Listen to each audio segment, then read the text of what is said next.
Introducing the Uharbour 1 to 25 Nm torque wrench set for bicycles. This comprehensive set includes 60 pieces, making it incredibly convenient for all your bike maintenance needs.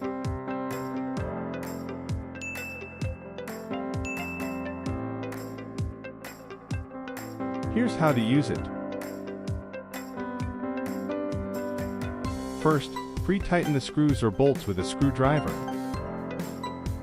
Then, apply the final, precise torque with the torque wrench.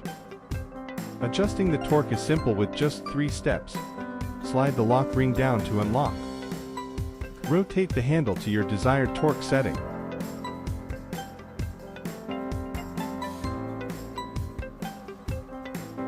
Here, I've set it to 9 Nm. Release the lock ring to secure the setting.